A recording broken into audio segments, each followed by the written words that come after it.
Yep, that's great. Good. Do sit down. And meet three of the Future Leaders Connect program members. We have Abdullah bin Shabir from Pakistan, Blessing Omakwu-Soremekun from Nigeria, and Imani Jacqueline Brown from the United States. Please come and join us on the stage.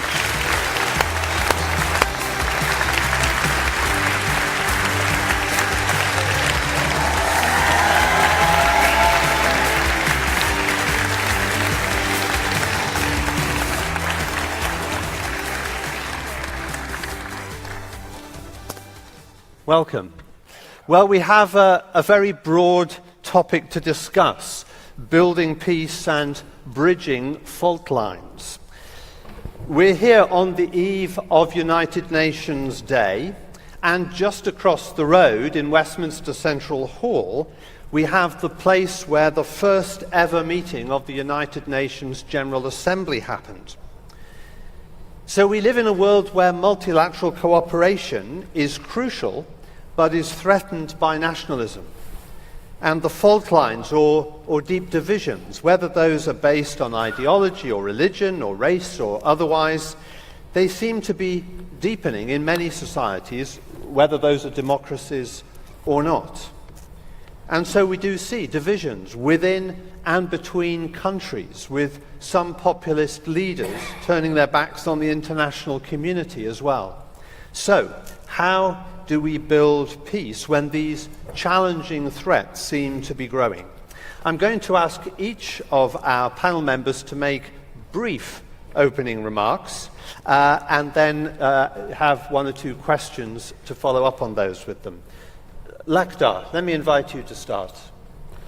Thank you very much indeed, David. It's an honor and a pleasure to be here with this audience and with these young people. A moment ago in Trafalgar Square, Kofi said, "Let's put our planet first."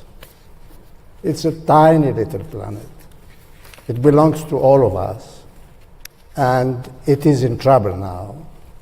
And the trouble comes, unfortunately, from individuals, from groups, and I'm afraid also from people who call themselves leaders.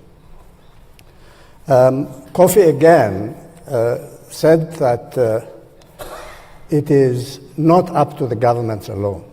As a matter of fact, it is much more up to all of us than to the government to make sure that these fault lines that exist, and that there are many, as you just said, have to be dealt with, and harmony created in the relationship between individuals, between communities, between countries, and all over the world. In my little experience dealing with conflict, what I have learned is that people quite often need help. And I think individuals like us try to provide that help. Sometimes we succeed, sometimes we don't. We succeed when we have support. When we have support from public opinion and when we have support from government. And we fail when that support is not available. And even worse, when instead of getting support, we get all sorts of problems, all sorts of difficulties purposefully created to prevent the success of that help that we try to give to people. But again, as Kofi said a moment ago, young people have got to feel optimistic. Mandela's, this long work we are talking about took him through 27 years of prison. And during those 27 years of prison, the people who were with him said that he never lost hope. And when he came out, remember that speech in Cape Town? I mean, look at this giant who came out after 27 years, smiling and offering his hand to the people who kept him in jail for 25 years. I think that's an inspiration for all of us. Indeed. Thank you, Lakhdar. Abdullah. Thank you, David. Unfortunately, there is a lack of political will in our government, in our leaders, to bridge the divides that we have, not just within our countries, but across borders. And for that, what we need to do is change the perception of people from the grassroots. Through a bottom-up approach, change what the narrative is being propagated in our societies. The fact is that we are different. We need to understand that. But at the same time, we all are very similar. We share the same values.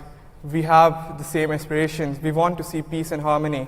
And we all want to see a bright future for our children. And that is why we need to propagate the idea of being different, but yet similar.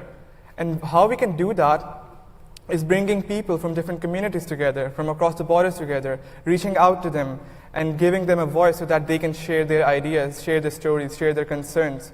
And in this way, learn from each other, understand each other, and finally embrace each other.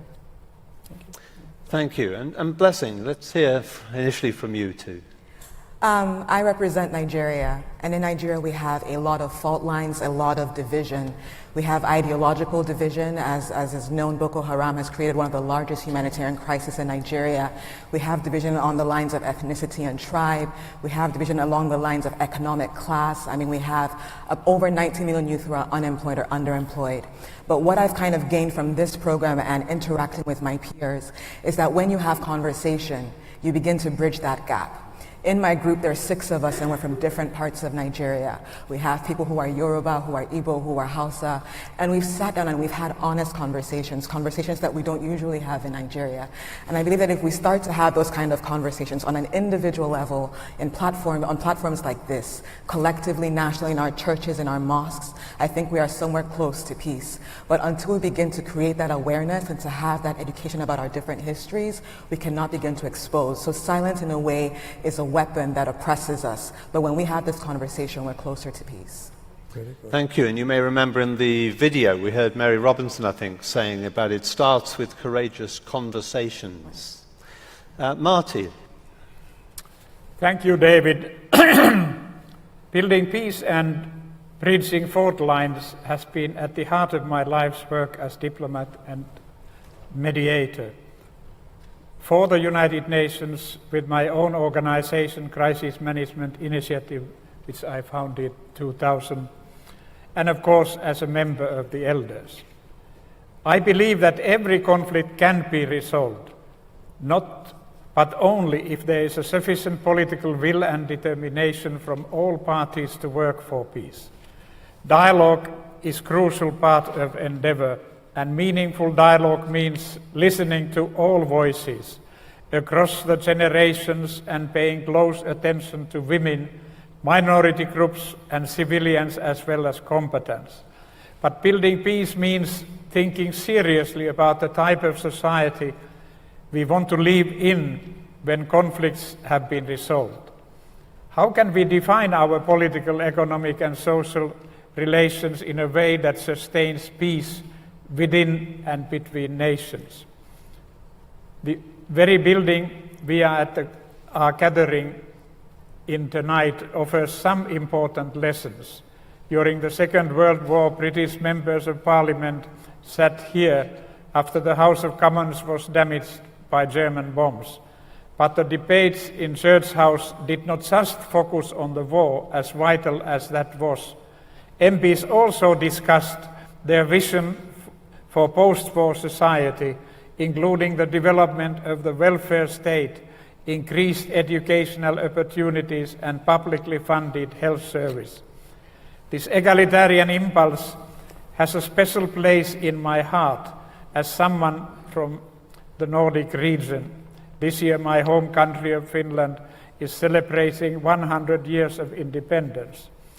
But the early months of Finnish independence were marred by a vicious civil war between Reds and Whites. Finns only overcame their differences after the war by focusing on a collective national endeavor and building a state that provided essential services for all its citizens from cradle to grave. We need this commitment to egalitarianism and social justice to be at the heart of global peace-building efforts today, to offer future generations the prospect of genuine security, stability, and prosperity.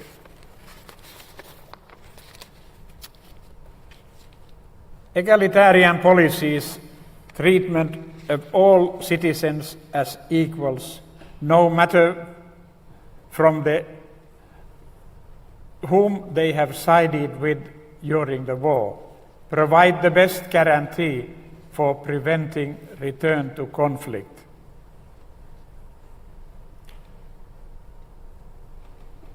From attention to the freedoms and principles, the founder of the Elders devoted his life to achieving peace, health, equality, and justice. We have to continue that work. Indeed we do. And Imani, can we hear some initial thoughts from you too? Thank you, and thank you all for your wise words. So I come from the United States, and I had the privilege a few years ago to be a part of Occupy Wall Street, a movement that rose up in New York City in the heart of the financial district, the belly of the beast, so to speak. And we came together around a recognition that all of our grievances are connected. We might be divided, we think, left and right, red and blue, black and white, but in reality, the privileging of profit over people, the culture of capitalism, is what is dividing us. And only the recognition that human values must be the pillar of our societies can bring us together.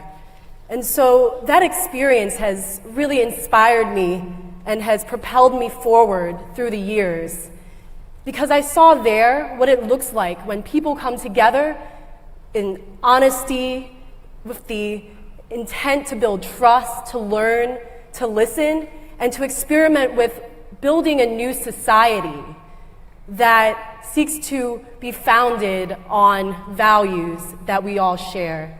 And I believe that only these moments, when we come together, when we build space, dedicated time and space to slow down, to quit moving at such a fast pace, seeking constant growth, constant development, constant progress, so to speak, and return to what it truly means to live together, to live sustainably. Only then will we be able to learn how to adapt and come together and survive the challenges ahead of us.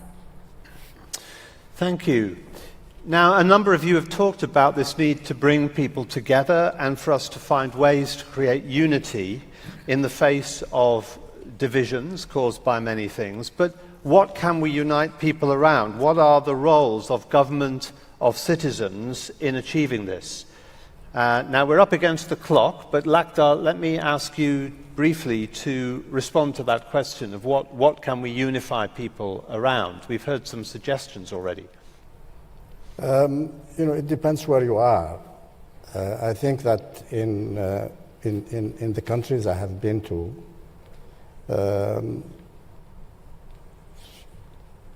you have got to help people overcome mutual fear, misunderstandings, suspicion. Very often what happens, I've seen in Lebanon, for example, people killed one another for 15 years. But one day, they realized that there was really no reason to begin with to do that. And as I said earlier, again in Lebanon, a lot of people who were supposed to come from outside and help solve the problem, as a matter of fact, have done nothing but throw more oil on fire and make the problem more complicated, more difficult, rather than help. And that is why, a group like ours has to shout this, again and again, that when there is a conflict, governments, groups, individuals should not come and make the problem even more complicated, more difficult, throw money and weapons in situations where what you need is really help people come together. So you see, I think this is what we are dedicating ourselves as a small group. And this is what we are calling out to people, to look at all these situations of conflicts and see how you can help solve them rather than how you can help make them more difficult. Blessing, you've lived in a situation that you described earlier of that conflict. How do you see this move towards unity, to bringing people together, working in practice? Right. One of the things that I've seen from working in post-conflict Nigeria, in the northeast of Nigeria, is that to have peace, women must be part of the process. The United Nations Security Council Resolution 1325 specifically states that women must be part of the process of prevention of de-radicalization. But what I've seen in my work is that women are taken out of that process. In engaging with government actors at the national and at the state level, I've not seen women participating in that process. And so we must bring them in. In Nigeria, only 7 out of 109 senators are women. And so we're tired of empowerment programs. We want power. We want to be a part of the power structure. We want to be a part of the conversation. Without women, there can be no peace in our society. Bravo.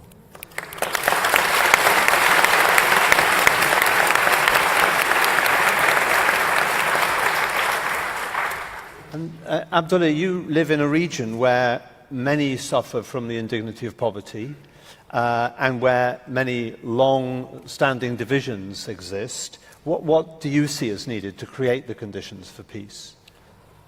Actually, the problem lies in the perception the community has, the narrative that has been propagated within our minds. As an educationist and the person who is working to provide education accessibility to the marginalized communities, I believe education is one thing that can be proved to be really fruitful in bridging these divides. It will help us to firstly educate ourselves and recognize ourselves that we are individuals and we have a distinct identity. And along with that, understand that the people around us also are different and allow us to appreciate that diversity, not just within our own communities, but within our own countries and globally.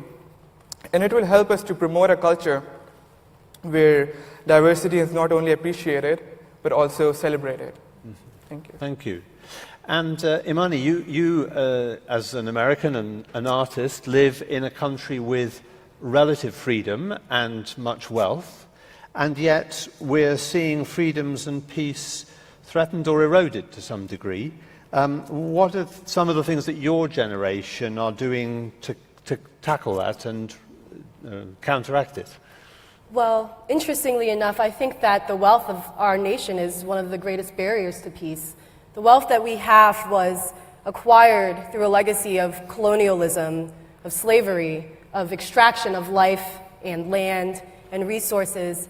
And this legacy has not fully been addressed, redressed, or reparated.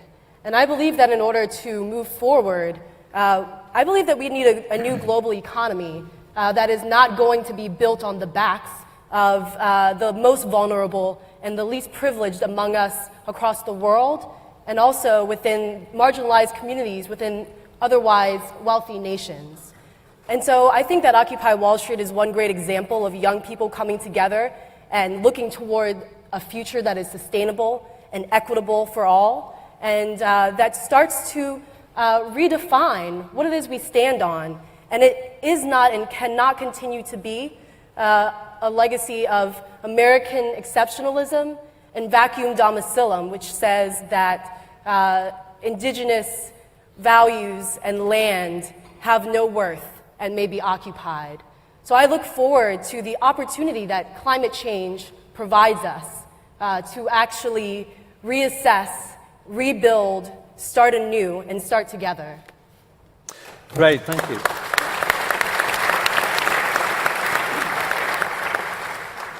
We're sort of out of time, but I want to invite you each to share with us one final sentence, a tweet in length. That's 140. Yeah.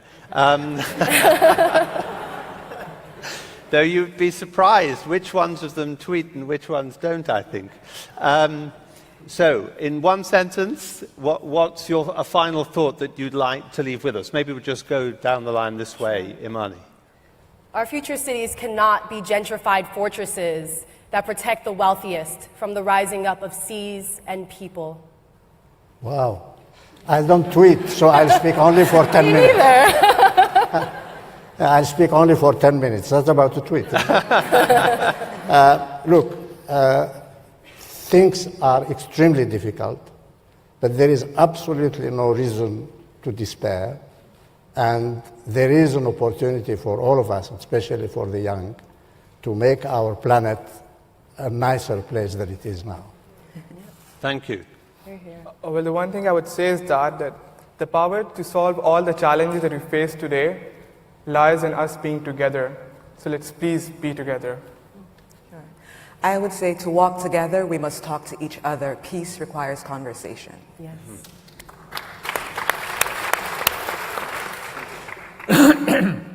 Never give up, but don't think that you have answers and solutions to all problems that you are supposed to be helping to solve.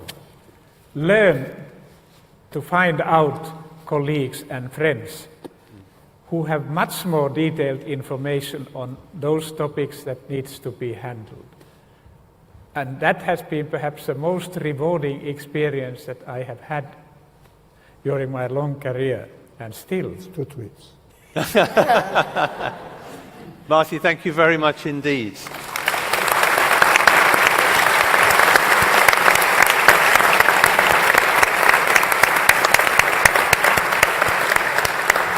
So thank you to each member of our panel for some thought-provoking responses.